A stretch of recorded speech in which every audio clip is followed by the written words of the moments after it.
Awesome. First of all, thank you so much, Shelby, for your time to come to my podcast, and very, very welcome. Thank you for having me. I'm happy to be here. So awesome. So to get started, tell me a little bit and to my audience who you are. I would like to know that first of all, what you are doing professionally, non-professionally, and one thing, what you are proud of your fitness. Okay, that's a big question. So let me start professionally. So Yeah. I am a clinical psychologist by training, and I see patients for anxiety and depression all the time. But my main area of specialty that I'm best known for is something called behavioral sleep medicine. So for many years, and I'm board certified in it, but for many years I worked in a sleep center here in New York City. And most people, when they think of insomnia, especially, they think medication, at least in the United States. That's what a lot of people think right off the bat. And I actually work using evidence-based methods to help people sleep better. So insomnia, sometimes nightmares, all different types of sleep disorders, sleepwalking, sleep talking. And I worked along with the MDs there to help people sleep better, whether we needed medication or not. Now I'm in private practice and I see patients for, like I said, anxiety, depression, but I also do a lot of sleep work and I work with babies through older adults. And I absolutely love getting people sleeping better. It's like a really fun job. And then Wow. personally, I live just outside of New York City. I'm married and I have two little kids. Well, not so little anymore, 6 and 12. And they keep me very busy. So I really get the aspect of sleep and sleep loss for parents, especially.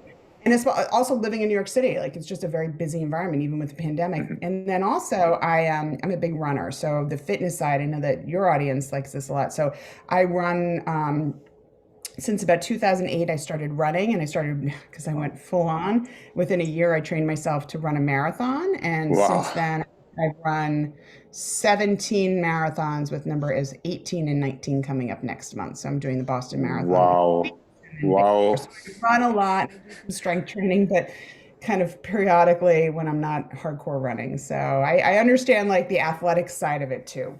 Yeah, awesome. That sounds like that you don't have to worry about what you are doing in your free time, right? I get up really early and I know I have, like you said, I don't worry about, I have to run in the morning. That's what I know I always need to do. Yeah, awesome.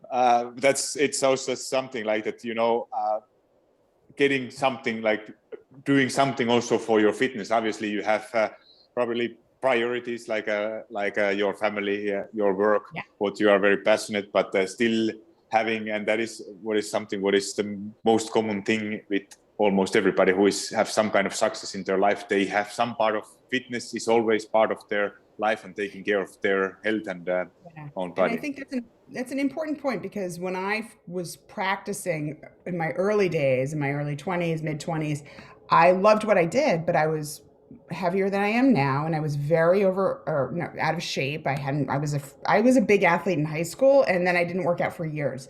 And I realized that I was telling all my patients who had sleep apnea, who really weren't breathing well and snoring a lot, and I was like, you need to really get some movement, work out a little bit. We need to work on maybe some weight loss because it will help with your sleep apnea and your breathing at night.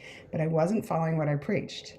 And it Yeah, was one of those things where I realized like I need to actually start practicing what I preach and people will start taking me more seriously. And I don't expect people to go run marathons, but yeah, I wanted to be taken seriously. So that's really the main reason I started doing it.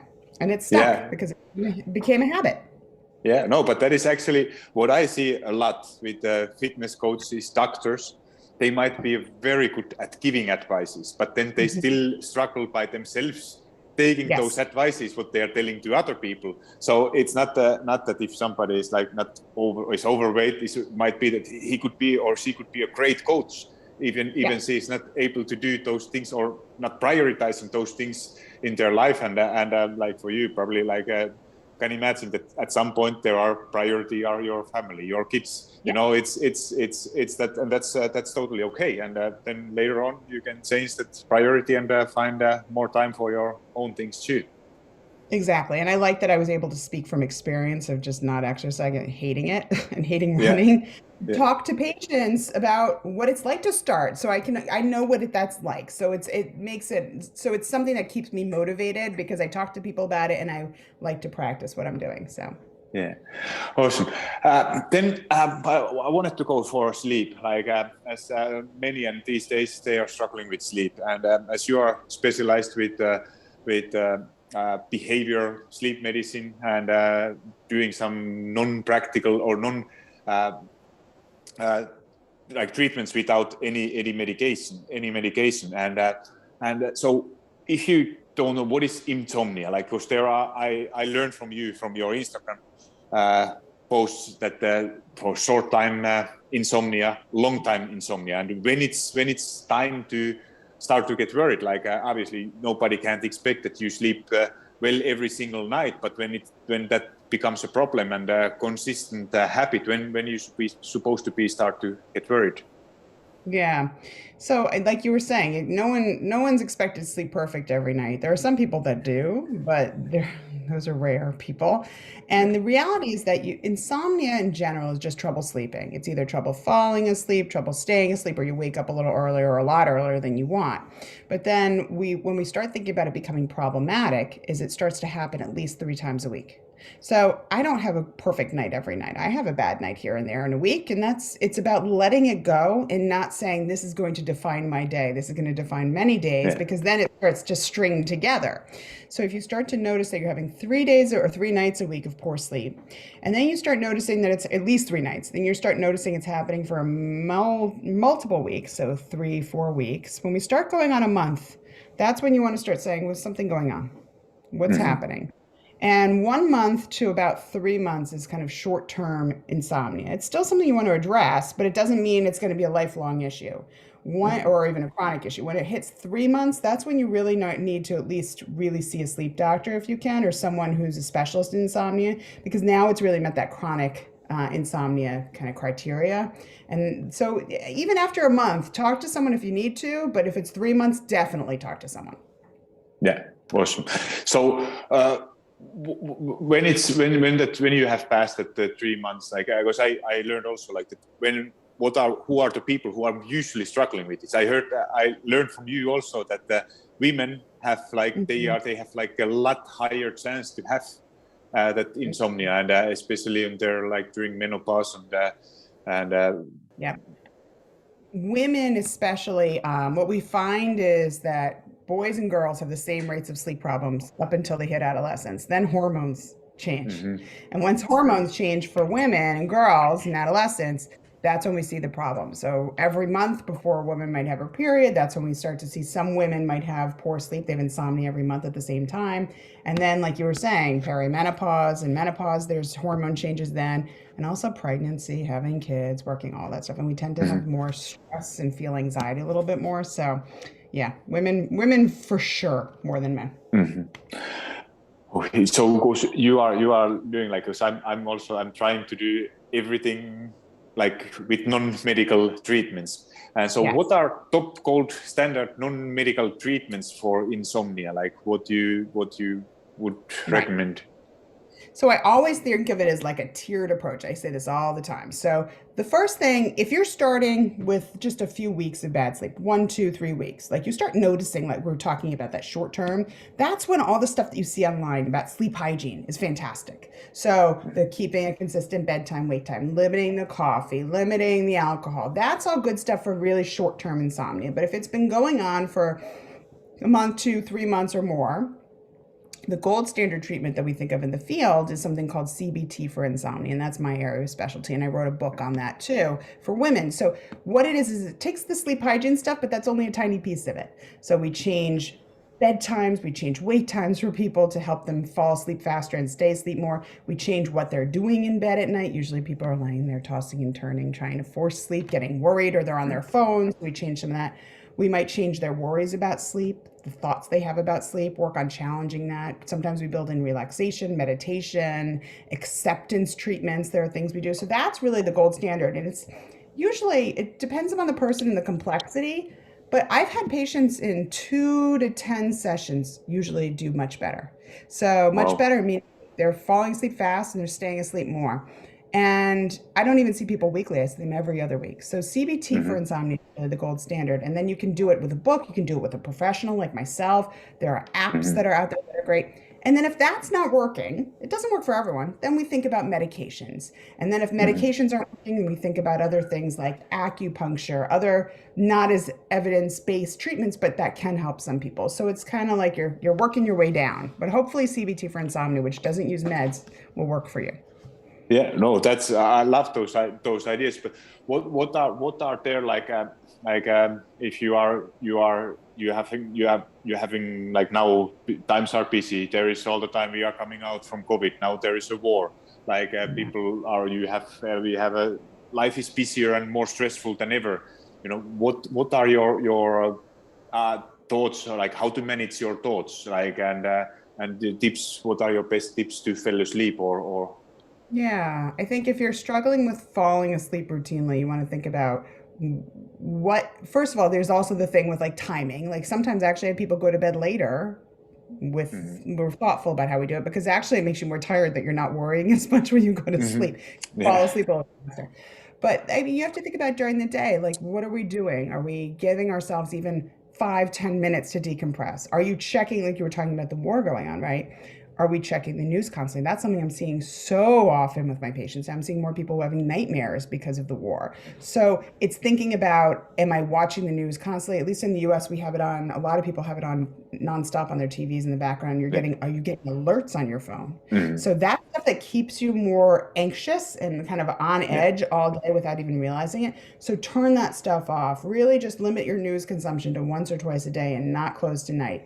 Make sure exercise is a big one, right? It helps with stress relief. So it doesn't have to be a vigorous workout session. It's going outside, 20 minutes of some bright light, sunlight, and just moving your body is helpful for decompressing your brain. And then at night, it's making sure that you're not just going straight and crashing into bed. Are you doing something to help wind down? Are you doing either meditation? Are you I do a stretching routine every night. What are you doing to kind of quiet your brain down gradually without Mhm. needing a screen, because the screen can keep you up more? That's helping to kind of decompress and put an end to the day. Yeah. No, that I love those. Like that's what have been so big help for me. Like I stopped about a year ago. I'm not reading, watching news, or I try to limit myself as much as possible. Like obviously something you always get, but not on daily basis. Not checking like things. Obviously, you want to be sure or know. Like earlier was about COVID restrictions and stuff like that, but not to try to keep it in couple minutes per day, so the most important ones, and focusing on things you can affect, and how to make actually myself feel a lot better. And other huge thing is like that limiting those sleep times, like going to bed, like and really going earlier, and closing all phones and everything, and not to get that distractions or blue light and those feelings, like you said, feeling angry, depressed, or you get all those feelings even you are not recognizing it from social media. So, but what I learned from you was an interesting thing what you said, and that made like about daylight, and what you said about morning, like Yeah. how you start here. Could you tell a little bit more about it, because that I found it so interesting. Yeah, I think for years, people have been very focused on the wind down routine, which I do think is super important, right? Like you just can't crash into bed and expect yourself to sleep well. But the thing in the sleep field that we always talk about that people are only starting now, I think because of Instagram, honestly, and other people are like putting it out there publicly, is the morning time. So we always talk about consistency in the bedtime and the wake time. If you are consistent with your wake time, getting up at the same time 7 days a week, and try to get some light at that time. That helps with falling asleep at bedtime, believe it or not, because it's getting your body's clock to be very set. So the body's internal circadian clock needs light and dark to keep itself set. So when you get up in the morning, if you give yourself 20 minutes of bright light when you're normally waking up, you don't have to have a light box. If it's dark out, just open your shades. If even a cloudy day is fine. But if you get 20 minutes of some light or movement, but just getting that light, it helps your body to basically wake up, wash away the neurochemicals that were there at night that were making you sleepy. It's alerting, so it keeps you awake a little bit more. And it helps you because now you're waking up better at that same time. It will help you be hungry enough for sleep at the same time at night. So, light and getting up at the same time, in my opinion, are the two most important things that people really should be doing. Yeah, no, that I can totally agree. Like when you are when you are like we are at that age. Like I'm 40. Like I assume you are somewhere there too. Little older, a few extra years on you. Okay, no, thank you. That those are like when you are younger. You don't pay attention so much to your sleep. When you are in 20s, it doesn't matter. You go out, you go party for a weekend. You get you don't have the best night of sleep. You're a bit tired, but you will be okay. Older you get, so much more makes the difference. And now, like I used to go out a lot and having some alcohol almost every weekend. But now even I do still enjoy having some alcohol sometimes. But I really try to keep, when possible, those sleeping times. Those are so huge, like 7 days a week, like as close as possible. It might be for younger people, they might say that that's sign of you are becoming old when you go to bed like 10 o'clock in the evening. No, I'm sometimes weekends. earlier than that. No, but I think, the routine is important. What you hit on was interesting. Like as you get older, it gets harder to deal with the sleep loss. I know I noticed that myself too. And as you get older too, we tend to go to bed a little earlier and wake up earlier. That's just part of the natural process for many people. Yeah. But the flip side is that sometimes people, and I think I posted about this week on Instagram, some people become almost too rigid. And they're like, I have to go home, I have to go to bed, I have to do this. And that's fine. But if you start to notice it impacting your relationship, you're never going out to see friends, you're not doing that. That's problematic too, right? Once in a while to lose a little sleep, I would argue, if it's going to make you happy to see people and social, it's all about the entire person. Sleep is a big piece of it, but I don't want people to think that it has to be perfection 7 days a week, because then you're going to be miserable in the other areas of your life too. So no, absolutely. But that affects you like everything. It's we aim to be as good as possible, but to be perfect, it's not to be perfect. It's a prison where you are not getting out of it. Like it's same with the nutrition. It's same with your workouts. Everybody, we want to be perfect, but it's not. You're supposed to be enjoying life also, and not aiming to do everything perfectly. So what I thought, what I was, how if for somebody who is waking up at the night and can't sleep throughout whole night, what you recommend for those people?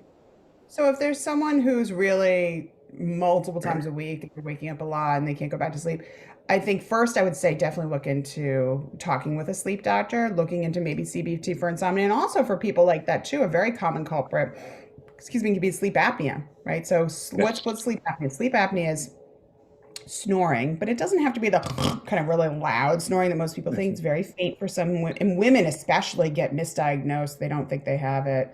They think they're depressed or tired during the day. They might be snoring a little bit, but it's not obvious. And it pauses in your breathing throughout the night. So it's little chokes or gasps or pauses, and then you don't breathe for a second. And it actually wakes you up. And it happens multiple times an hour over the night. And most people have no idea it's even happening. And that is super common. And it's even more common now, I would argue, because of weight gain from COVID and the pandemic.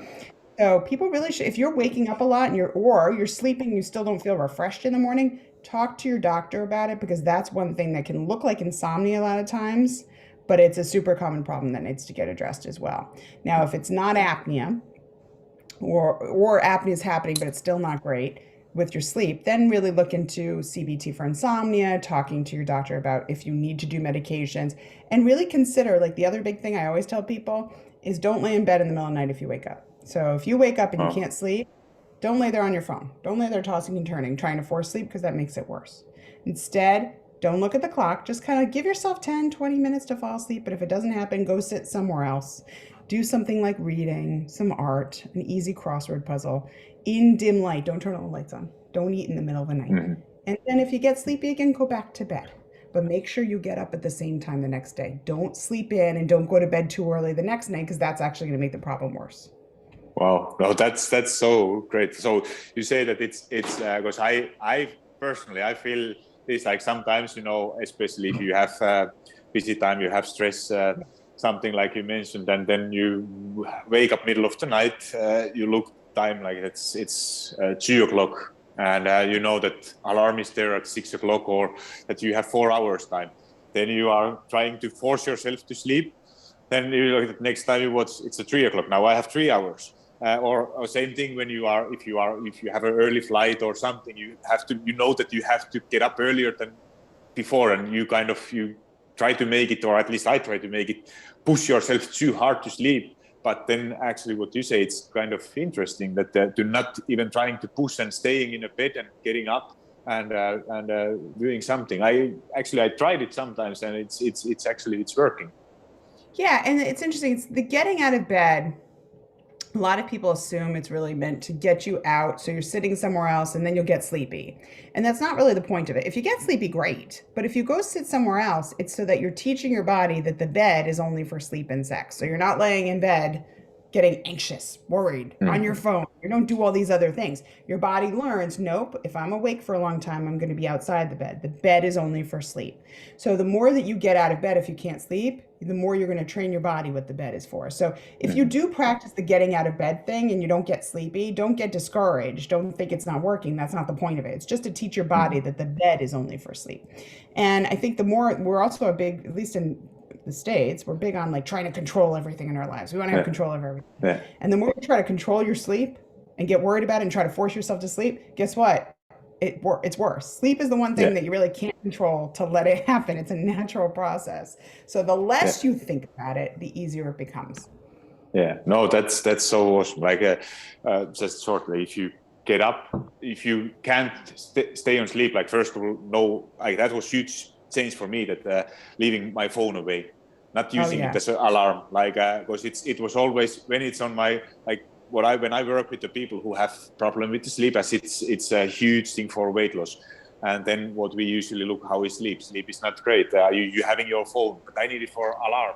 Is that no, you don't need it. Leave it away from your bedroom and buy a real alarm or watching TV. Yeah, no, it's not costing anything, and it makes you think like that. You know, especially those moments when you are awake, that it's so tempting to take your phone and just check it out through night, and when you can't sleep, and it makes it actually just worse. Yeah. Right. Oh, 100%. A lot of people fight me about the alarm clock thing, which is hilarious. I mean, it's such a simple thing. Why do you need your phone to be your alarm clock? And people are afraid they're going to miss calls. Well, guess what? You can set your phone across from the room and set it so that you have emergency numbers that can go through on your phone. So you don't get every text, you don't get every little alert. You can have it and still you can find ways to get around it so your phone is not right there to grab in the middle of the night. And a lot of people are getting texts and stuff in the middle of the night, which does not help. Yeah. No, I agree that those that it's you have to wind down and find a time for yourself. What about then? I'm like now it's a huge thing about those tracking your sleep. Like it's becoming so popular. Like I see you are having a watch. I'm tracking your sleep, tracking my sleep, and every morning like having a big smile that. Everything is green, you have slept well, and then when it's not the most optimal way, then you are kind of worried. But what are your thoughts about sleep trackers? I have a very big love-hate relationship with them. So for years in the sleep medicine field, we use a version called an actigraph, which was basically like a movement detector.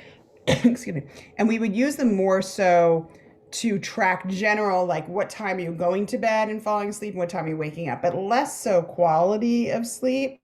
I think they're really great, the trackers, for people who might not make sleep a priority in their lives and bringing attention to it. So if you're someone who goes to bed really late and you wake up really early, or you're all over the place and inconsistent, or you drink a little too much alcohol, or you're working out too late close to bed, right? I think that the watches are great, or the rings, whatever it is you're using. They're great to make you realize, okay, these recommendations that I've been giving, that my sleep field's been giving for years, actually make an impact. So it's a nice way to see that. And it helps people to say, okay, I got to limit these things because it will help improve my sleep. That being said, the hate part of them is that people are so obsessed with them that they let them judge how their day is going to go. So if they think they slept well, but the watch says you had a lot of awakenings and the watch said you didn't get REM sleep and all these things, then that person's going to start saying, oh my gosh, I must have slept poorly. And then it clouds your day. And then you feel more tired or problematic because the watch told you that. So if you're finding that it's creating, the watches are creating, even with making some small changes, if they're making you more anxious, if they're making you so fixated on it that you can't even judge how you might have slept without having a watch tell you, that's problematic. And when I tell people well, there are people who have insomnia who really just can't sleep and they use the watches, that actually worsens their sleep. So we tell people who really have like chronic insomnia, don't even bother with them because it makes them more anxious about it. You don't need something to tell you already know is a problem. So yeah. Love-hate relationship. Yeah, no, I completely agree. And what I have realized, like things what you actually funny that you mentioned all of them, like it's I use it to recognize trends and learn. Like probably now I'm that far that I don't actually need it. It's just funny fact because I love to tracking all kind of data, but it's funny like to learn how everything is impacting. Like if you are having alcohol, how your heartbeat is a lot higher, affects on your quality. If you have like I'm ice hockey referee and having games late at night, going later to sleep, and as usual having harder workout late at night affects to your sleep. Your quantity is not there as it's in a normal nights. Or if you have days that what you haven't, I haven't been outside, just inside, didn't have a movement or exercise, it affects everything to your sleep, falling asleep, and that is it's learning. For me, it has been huge help to learn those trends. If you are what you are, how you are eating, if you are eating too late at night, how it's affecting to your sleep. And sleep is it's still so underestimated for everything. Like for weight loss, like people are thinking that I eat healthy, but I can't lose weight, and then how is your sleep? Averaging 5 to 6 hours. That then you don't have to wonder like why everything is happening. So those are they are just helping to recognize trends, but not like you said that if it makes you worried, it doesn't mean that your day is ruined. If you wake up and your watch is telling that it was not optimal, or you didn't get all green lights there or whatever, so it can be still a good day. And it's just learning. Like what I did, it's a tool to get as much information as possible and understanding why everything is happening. Because it's what I use for my coaching, like for example tracking calories.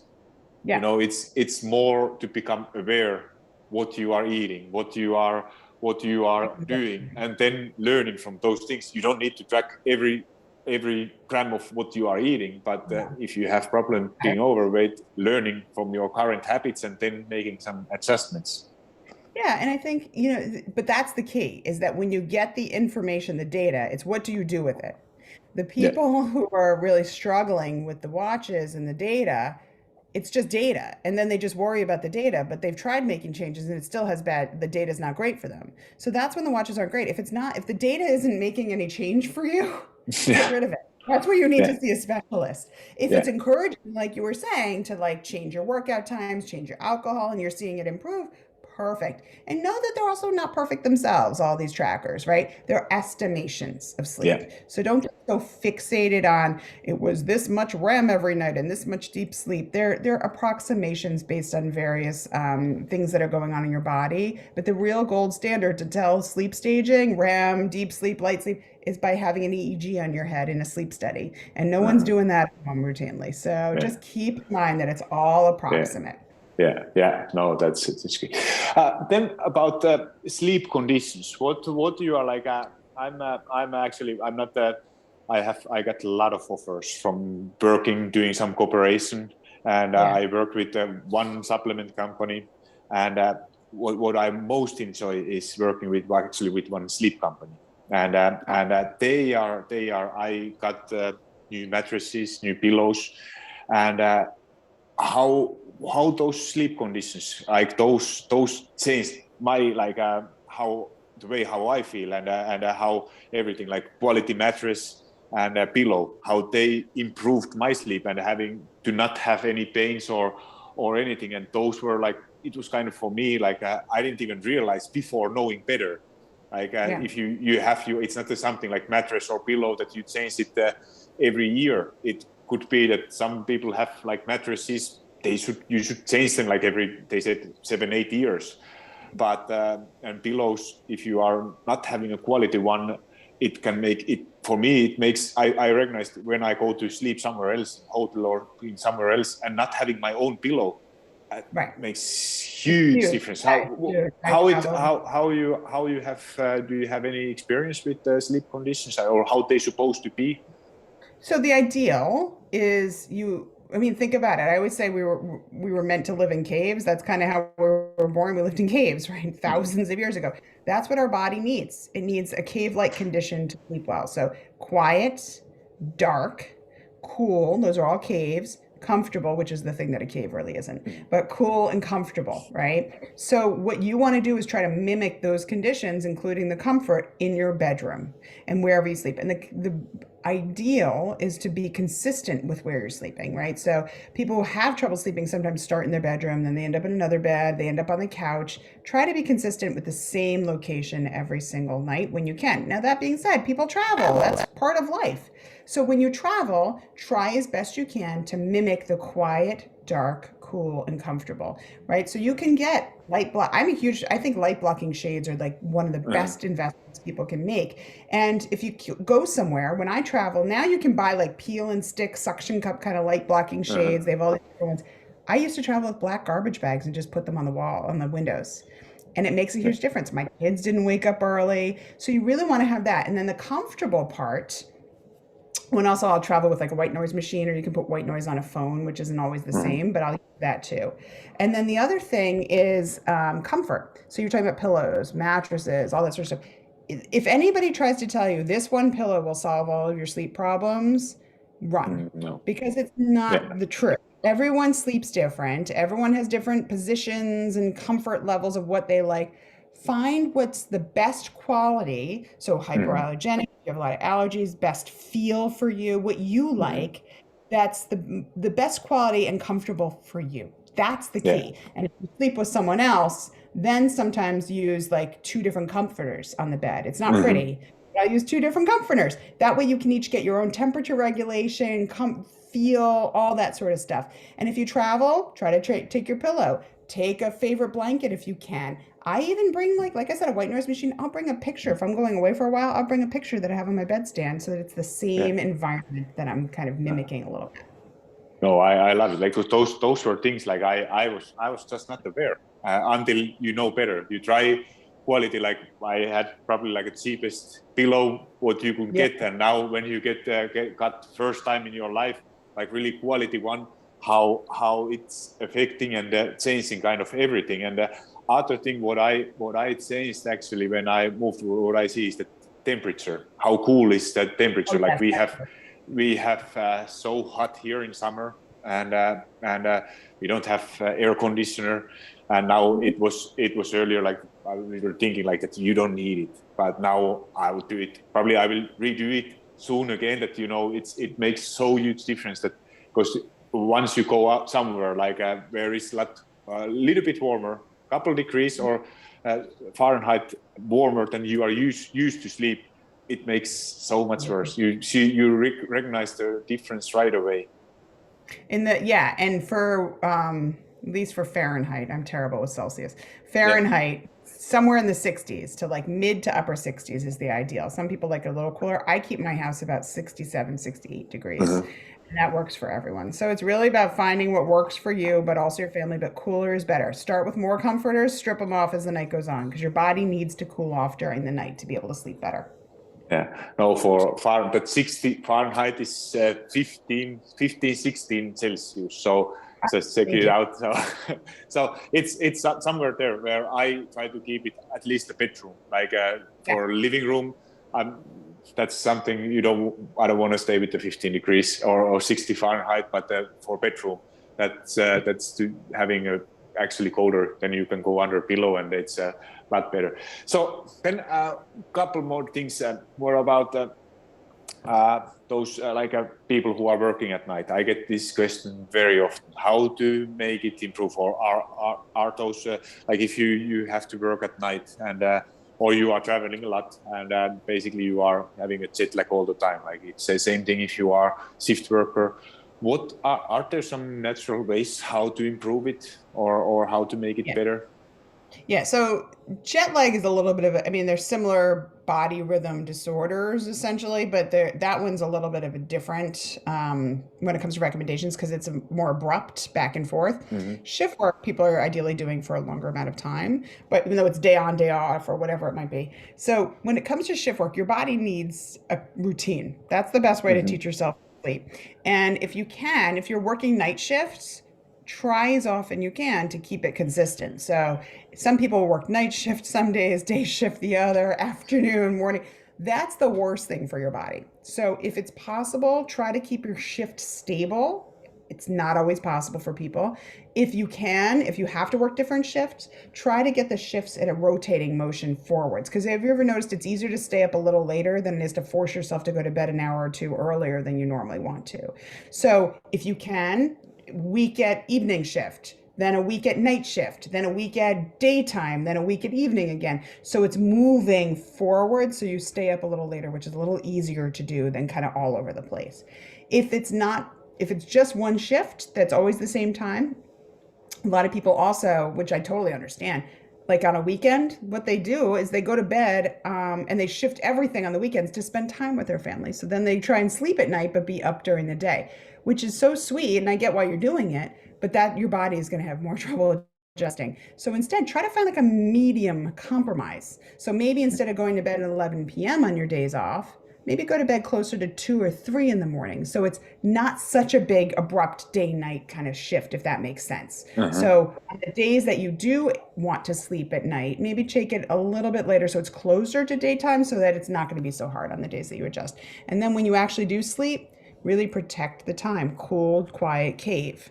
No, have no one bother you, turn your phone off, all those things to try and optimize your sleep during those times.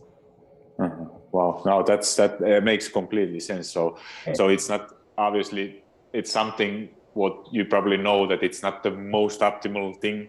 And what I learned, or I love to read something from sleep, and that's probably like, I don't know what is science is saying, like how much damage you are actually. Is there some studies how much There's, damage you are doing? Like probably it's something what people don't want to actually tell what is the honest truth, like how much is affecting to your body and your health.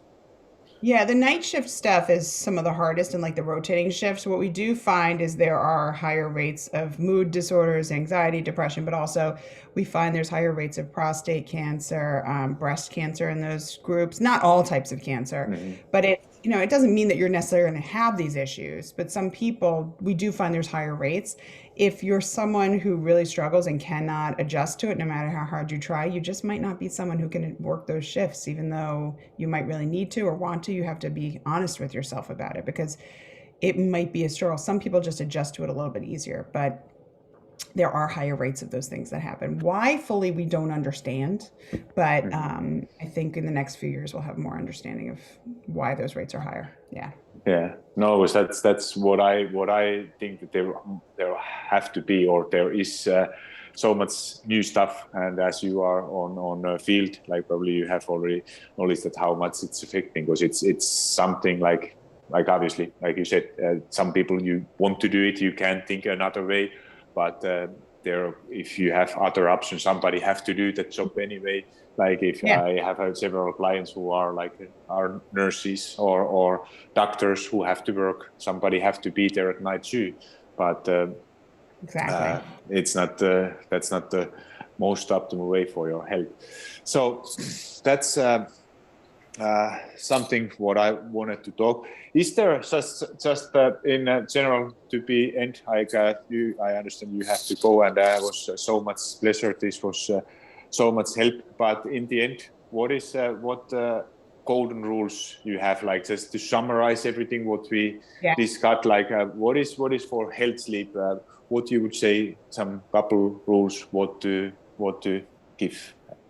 Okay, so the first thing is consistency, like I was saying before. So keep the same wake time as you can, as often as you can, 7 days a week, and get light in the morning. And then try to be consistent with your bedtime. The other big things are really limit, like everyone knows this stuff, like limit the coffee within 8 hours or caffeine, limit alcohol within 3 hours. The exercise is really big. You want to exercise, but don't try to exercise within 3 hours of bedtime because that can make it harder to sleep. So really try, and then also think about stress reduction during the day, not just right before bed. So take pockets of time during the day, whether it's meditation, journaling, going for a walk, something that helps to just kind of bring down your mental temperature a little bit to relax.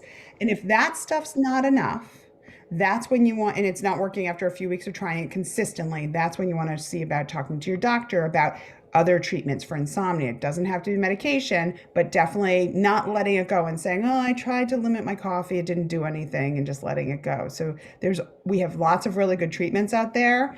Definitely talk to a doctor. We want to get you sleeping better overall. Yeah, awesome. So thank you so much. Just a reminder, make sure you follow. What is the best places where to follow you, where to find you? You said your book, everything, where to get stuff and how to get contact. If there is somebody who wants to work with you, get your help, follow your tips, where to find you? So you can find me a few places. So honestly, the best place to find me nowadays is on Instagram. So I have an Instagram account called @SleepDocShelby. And you can find me there. You can also go to my website, which is Dr. like Dr. Dr. Shelby Harris at drshelbyharris.com. And also you can email me through there if you have questions, but people DM me on Instagram all the time. That's fine if you have questions. I can't give medical advice though there specifically, but if you have questions about how to see me or anything else, I'm happy to give you answers. And then also, I have a book that came out in 2019 called The Women's Guide to Overcoming Insomnia, Get a Good Night's Sleep Without Relying on Medication. And you can get that anywhere books are sold online. It's very widely available. Awesome. I can only recommend. This was so helpful, and I'm sure so many people will benefit you. So thank you so much again for being in my show, and hopefully to have you another time here. This was so much fun. Thank you so much, Shelby. It was my pleasure. Thank you.